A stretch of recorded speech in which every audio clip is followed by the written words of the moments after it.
민생정책, 물가부터 일자리 소식까지 여러분의 실생활에 도움이 되는 각종 민생정책을 가지고 매주 토요일 오후 3시 40분에 찾아뵙겠습니다.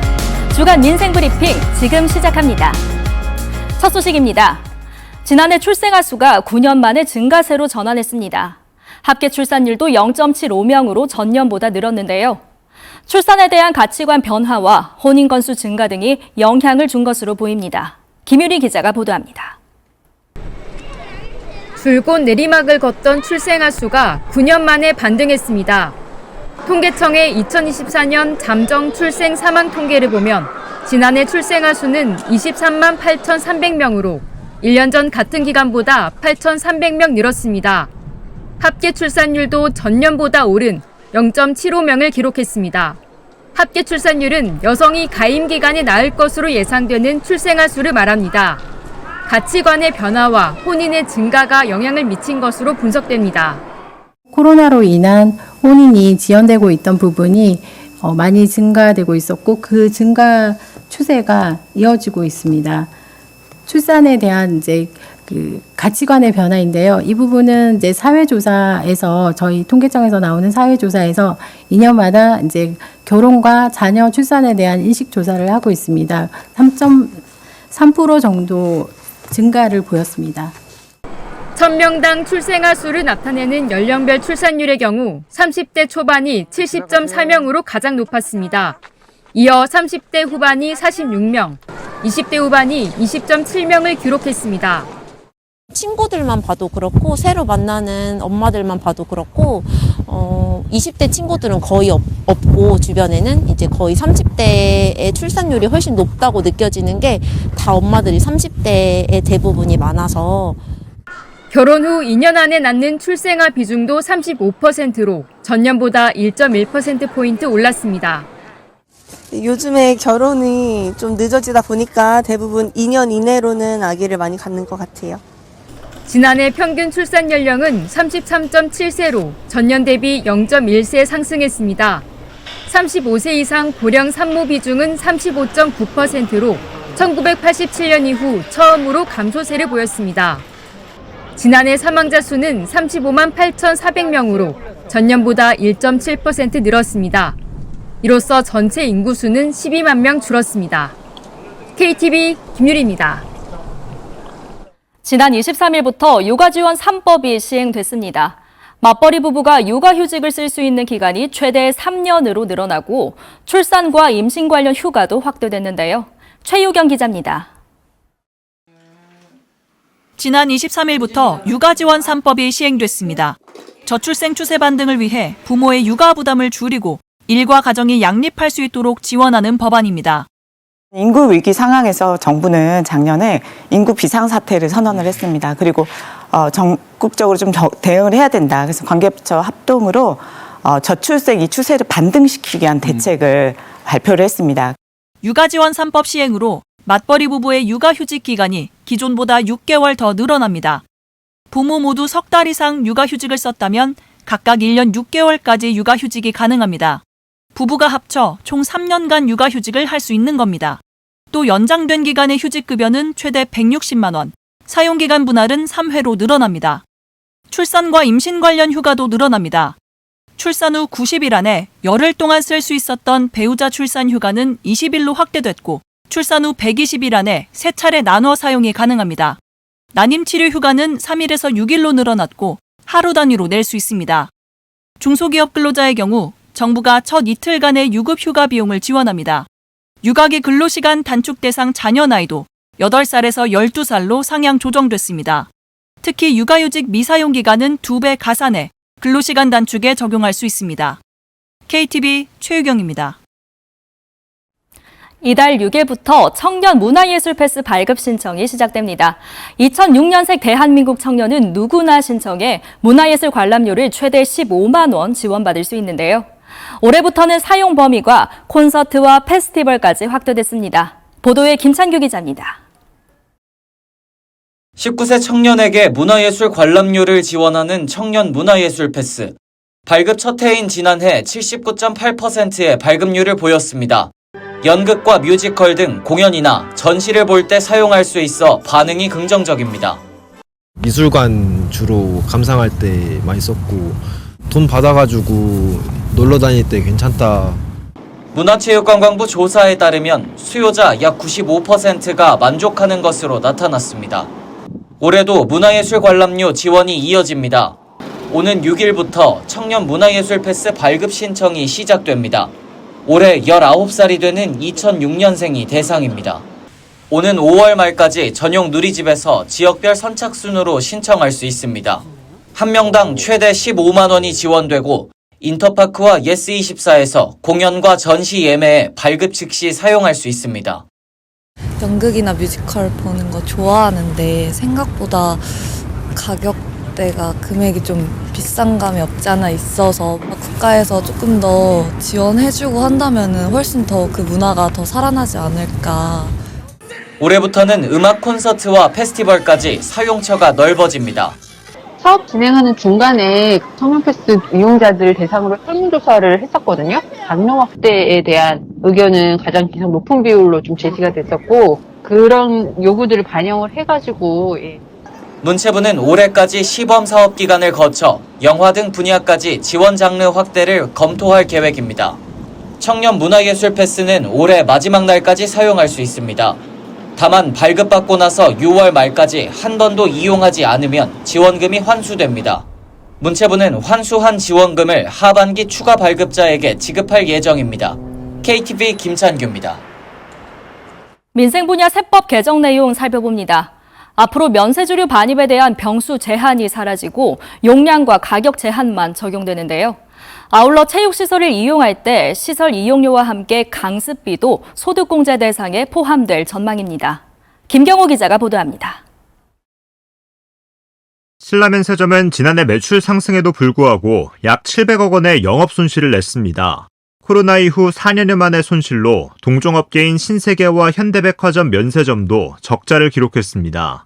중국인 관광객 감소와 환율 상승 등이 이 같은 실적 부진의 주요 원인으로 꼽혔습니다. 정부는 소비자 선택권을 확대하고 면세업계의 어려움을 해소하기 위해 면세주류의 병수 제한을 폐지합니다. 앞으로 2병이었던 병수 제한이 사라지고 2리터 400달러 기준만 적용됩니다. 예를 들면 100ml짜리 2개를 하면 이거는 용량 규모로는 안 걸리지만 이게 병수 규모로 걸려가지고 이거 조금 불합리하다 이런 이야기도 있고 또 해외에서도 보통 이 병수 제한을 하지 않고 용량 제한으로 많이 하기 때문에 면세점 수익 확대를 위해 특허 수수료도 인하합니다. 매출액에 따른 특허 수수료율을 현재 절반으로 줄이기로 했습니다. 체육시설 이용에 대한 소득공제도 확대됩니다. 기존에는 시설 이용료만 공제 대상이었지만 앞으로는 강습비 포함 합산금액의 절반을 공제 대상으로 간주합니다. 주택임대 사업자의 세 부담도 현실화됩니다. 임대 보증금에 대한 세금을 계산할 때 적용되는 이자율이 현재 금리 수준을 반영해 3.5%에서 3.1%로 인하됩니다. 기초연금 수급자는 장기 보유한 부동산의 양도 차익을 연금 계좌에 납입할 수 있도록 허용할 방침입니다. 납입 한도는 누적 1억 원으로 책정됐습니다. KTV 김경호입니다. 새학기를 맞아 정부가 전국 6,300여 개 초등학교 주변 위해 요소를 점검합니다. 또 어린이도 쉽게 안전 위험 요소를 신고할 수 있는 어린이 안전신문고를 이달부터 운영합니다. 윤현석 기자의 보도입니다. 공사장과 길 하나를 두고 맞닿아 있는 초등학교. 통학로에서 불과 20m가량 떨어진 곳에 공사장이 있는 만큼 학생 위해 요소가 큽니다. 행정안전부와 경찰청은 지난 2023년 안전한 학생 보행 환경 조성을 위해 안전시설을 개선했습니다. 학생들이 등하교하는 통학로입니다. 학생 보행 안전을 위해 어린이 보호구역 내 보도를 확장하고 대형 덤프트럭 등 공사 차량이 수시로 드나드는 만큼 두터운 안전 펜스도 설치했습니다. 정부가 새학기를 맞아 어린이들이 안전한 환경에서 생활할 수 있도록 개학기 초등학교 주변 위해 요소 집중 점검을 실시합니다.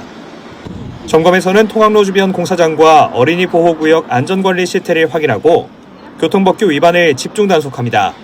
공사장 불법 적치물과 낙하물 방치 시설 등 안전시설을 점검하고 노후 안전시설은 정비에 나섭니다.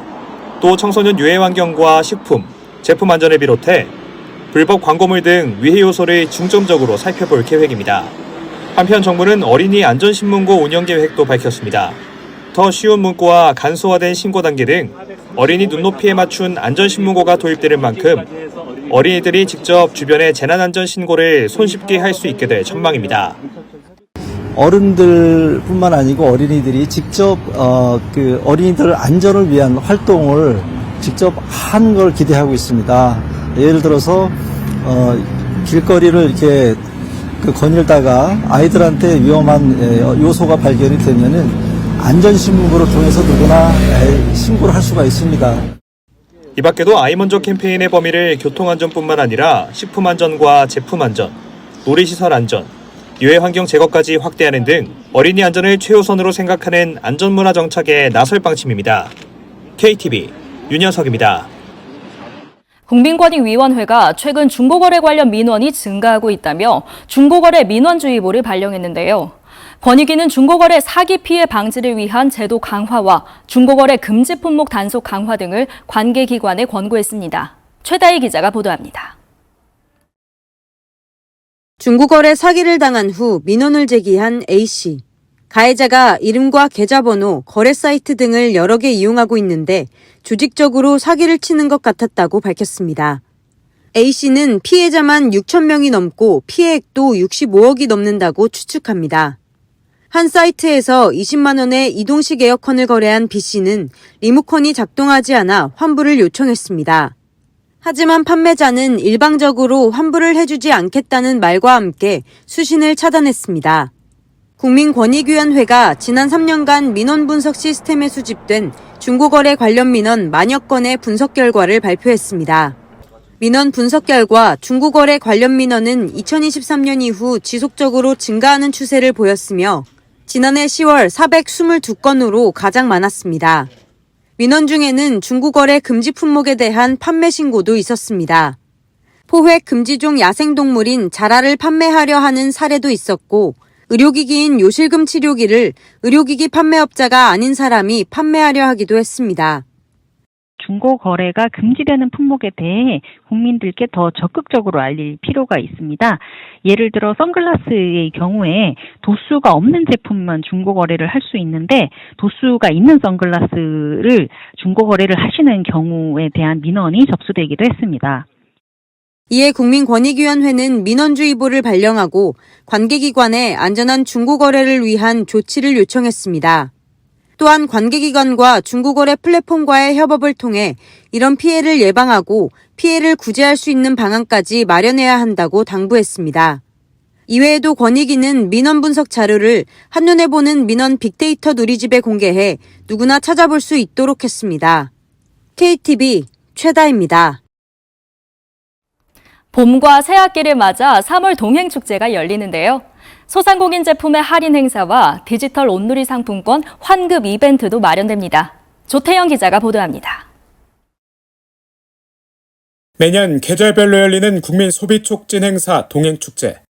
올해 첫 동행축제는 봄과 새학기를 맞아 3월 한 달간 열립니다. 내수가 이제 부진이 장기화되면서 중소소상공인들이 많은 어려움을 갖고 있는데 국내 소비 진작과 내수 활성화 분위기를 조성을 위해서 미리 온 동행축제를 3월 28일까지 열고자 합니다. 전국 곳곳에서 오프라인 기획전이 열립니다. 인천국제공항 판판면세점 4곳과 현대백화점 등 중소기업 전용 판매장 6곳에서 최대 80% 할인 판매합니다. 전국 200개 지역 슈퍼마켓에서는 식료품과 생필품을 최대 20% 할인 판매할 예정입니다. 11번가 지마켓 등 15개 사이트에서는 870여 개 소상공인 제품을 최대 30% 할인합니다. 배달 플랫폼인 배달의 민족 등은 특별기획전을 기획할 계획입니다. 3월 동행축제 기간 중에 소비 촉진을 위해 3월 17일부터 28일까지 약 2주간 디지털 온누리 상품권 환급 행사를 설명절과 같은 방법으로 진행할 예정입니다. 3월 동행축제에서는 환급 이벤트도 진행됩니다. 디지털 상품권 결제하면 20%를 디지털 상품권으로 돌려주며 최대 4만 원 환급받을 수 있습니다. 아울러 디지털 온누리 상품권을 3만 원 이상 사용한 소비자는 추첨을 통해 최대 100만 원의 디지털 상품권을 지급할 계획입니다. KTV 조태영입니다. 주간 민생 브리핑 이번 주 소식은 여기까지입니다. 더 알찬 민생 소식과 함께 다음 주 토요일에 다시 찾아뵙겠습니다. 시청해주신 여러분 고맙습니다.